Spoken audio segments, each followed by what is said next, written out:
नमस्कार मंडळी. ब्लूमबर्ग या वृत्तसंस्थेने की ज्याची विश्वासार्हता पूर्ण जगभर अर्थविषयक माहिती देणारी वृत्तसंस्था म्हणून आहे, तिने 2 जूनला खूप महत्त्वाची अशी एक बातमी दिली की ज्या बातमीमध्ये रिझर्व्ह बँक ऑफ इंडिया म्हणजे भारताची RBI याने $12 अब्ज एवढं सोनं विकून टाकलेलं आहे. हे का विकलं? कारण भारताची अर्थव्यवस्था अडचणीत आहे आणि पुरेशी परकीय गंगाजळी भारताकडे उपलब्ध नाही, म्हणून आपण सोनं विकलं असं त्या बातमीमध्ये होतं. आता या बातमीची सत्यता पडताळणं गरजेचं ठरलं आणि त्यानंतर रिझर्व्ह बँक ऑफ इंडियाने एक महत्त्वाचं निवेदन दिलेलं आहे. ते निवेदन काय हे आपण पाहूया.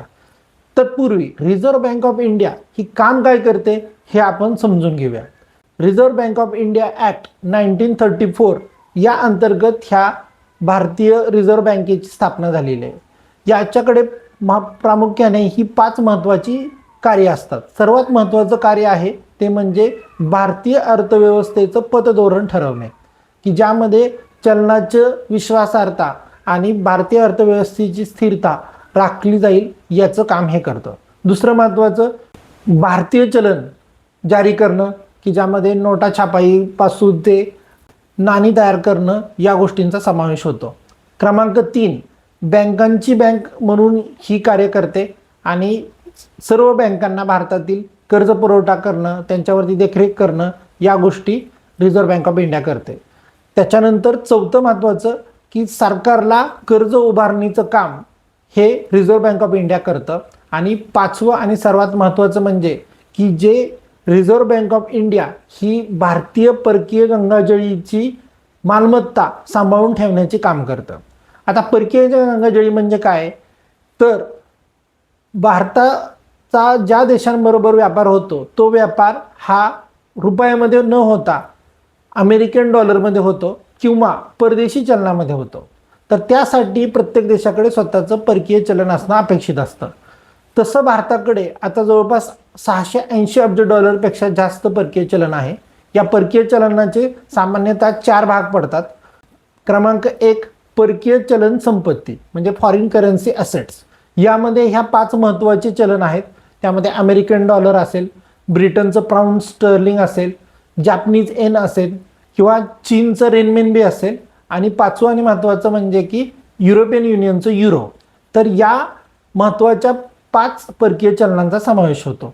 त्याच्यानंतर दुसरं महत्त्वाचं परकीय आपली गंगाजळीमध्ये येतं ते म्हणजे सोनं.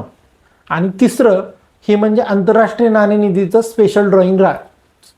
आणि चौथं आणि महत्त्वाचं म्हणजे की ह्याच आंतरराष्ट्रीय नाणेनिधीकडे आपण स्पेशल ट्रांच ठेवलेले असतात ते.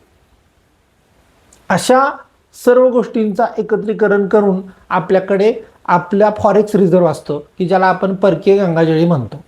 आता ह्या परकीय गंगाजळीचा गरज भारताला परदेशातून घेतलेलं कर्ज परतफेड करण्यासाठी किंवा आयात ज्या आपण गोष्टींची करतो त्या गोष्टींची आयात आपल्याला परदेशी चलनामध्येच करावी लागते, त्यासाठी पण आपल्याला त्याची गरज पडते. आणि एकूणच अशी परकीय गंगाजळी भारताच्या आर्थिक स्थिरतेसाठी खूप महत्त्वाची ठरते. आता परदेशी गंगाजळी ही किती असली पाहिजे याच्यासाठीचं एक सामान्य समीकरण आहे, तर त्याला म्हणतात इम्पोर्ट कव्हर. इम्पोर्ट कव्हर म्हणजे की सामान्यतः एक देश एकूण सर्व वस्तूंची जी आयात करतो त्याचं मूल्य तो किती काळ परकीय गंगाजळीतून भागू शकेल याचा कालावधी असतो. म्हणजे सामान्यतः रिझर्व्ह बँक ऑफ इंडियाने यापूर्वी म्हणजे 1991ला आपलं सोनं हे विकलं होतं किंवा गहाण ठेवलं होतं. तर त्यावेळेस भारतीय परकीय गंगाजळी ही 1.2 ते 1.5 अब्ज एवढी होते आणि ती साधारणतः 1 ते 1.5 आठवडं आपली भारताची आयातीची गरज भागवेल एवढी होती. या उलट आता काय परिस्थिती आहे, तर आता परकीय गंगाजळी जवळपास $680 अब्ज पेक्षा जास्त आहे, म्हणजे जवळपास 500 पटीपेक्षा जास्त आहे. आणि दुसरं म्हणजे की ही इम्पोर्ट कव्हर हा जवळपास 9 ते 10 महिन्यांचा आहे. म्हणजे आपल्याकडे साधारणतः $750 अब्ज एवढी आयात दरवर्षी केली जाते. त्यापैकी आपण जवळपास $680 अब्ज म्हणजे 9 महिन्याची ते 10 महिन्याची आपण आयात भागू शकतो. तर इम्पोर्ट कव्हरचा कालावधी हा एक जास्तीत जास्त महिने असणं या कुठल्याही देशासाठी गरजेचं असतं. तो तितकासा पुरेसा आपल्या देशाचा ऑलरेडी आहे, त्यामुळे आता चिंतेचं कारण नाही. तर हे असताना सुद्धा आपण 12 अब्ज डॉलरचं सोनं का विकलं असा जो दावा केला ब्लूमबर्गने, तो का केला असेल याची सामान्यतः 3 कारणं आहेत. एक, ह्या आखाती युद्धामध्ये ज्यामध्ये की अमेरिका आणि इराणचं जे युद्ध चालू आहे त्यातून जो पर्शियन गल्फमध्ये हॉर्मुजची सामुद्रधुनी इथून जो वेगवेगळ्या गोष्टींचा पुरवठा आहे किंवा ज्या मालवाहतूक नौका आहेत त्याचा पुरवठा कसा विस्कळीत झाला, यातून जे भारतामध्ये संकट निर्माण झालंय, या संकटापोटी हे केलं असू शकेल का? किंवा दुसरं, वाढणारे सोन्याचे दर याचा फायदा मिळवण्यासाठी आपण सोनं विकलं का? आणि क्रमांक 3, भारताकडे पुरेशी परकीय गंगाजळीच नाहीये म्हणून आपल्याला ही शेवटचा मार्ग म्हणून सोनं विकणं हा पर्याय तर नसेल ना केलेला, अशा पद्धतीच्या शक्यता ह्या ब्लूमबर्ग वृत्तवाहिनीने वर्तवल्या आहेत. पण 3 जूनला महत्त्वाचं बुलेटिन आलं RBI कडून आणि त्यामध्ये स्पष्ट शब्दामध्ये सांगितलं गेलं की रिझर्व्ह बँक ऑफ इंडियाकडे 880.52 टन एवढा सोन्याचा साठा आहे आणि त्यातलं 1 ग्रॅम सुद्धा सोनं विकलेलं नाही. तर ब्लूमबर्गचा हा दावा पूर्णपणे खोटा आहे. त्याच्यानंतर ब्लूमबर्गने 5 जूनला हा जो दावा आहे तो दावा माघारी घेतलेला आहे आणि भारताकडे आता जे पण सोनं आहे ते सुरक्षित आहे आणि त्यामध्ये 1ही ग्रॅमची विक्री झालेली नाही, हे आता सत्य बाहेर आलेलं आहे. पण मुळातच असा दावा करणं वृत्तवाहिनीला का करावं लागलं किंवा त्यातून त्यांचा काय हेतू साध्य करायचा होता? कारण सामान्यतः ब्लूमबर्ग ही वृत्तवाहिनी आहे अमेरिकेची आणि अमेरिका हा नेहमीच भारताच्या आर्थिक विकासाला अडथळा निर्माण होतोय.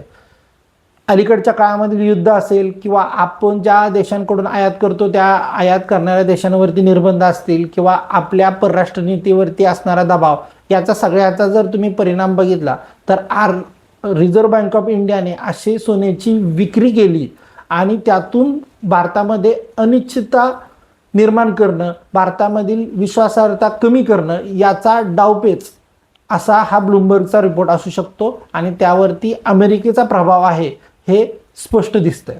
म्हणजे अमेरिका हा भारतीय विकासातील अडथळा आहे किंवा अडथळा निर्माण करण्याची त्याचा अट्टहास आहे हे आपल्याला समजतं.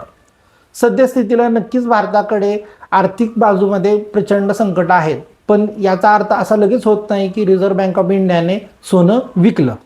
तर सामान्यतः भारताकडे एकूण जगभरामध्ये देशांकडे जेवढं सोनं आहे त्यापैकी जवळपास 7व्या क्रमांकाचं आपल्याकडे सोनं आहे. सर्वाधिक जास्त अमेरिकेकडे आहे, त्याच्यानंतर जर्मनीकडे आहे, इटलीकडे आहे, त्याच्यानंतर फ्रान्सकडे आहे आणि चीनकडे आहे. त्याच्यानंतर भारताचा नंबर लागतो की भारताकडे 880.5 टन एवढं सोनं आहे आणि ते सर्व सुरक्षित आहे.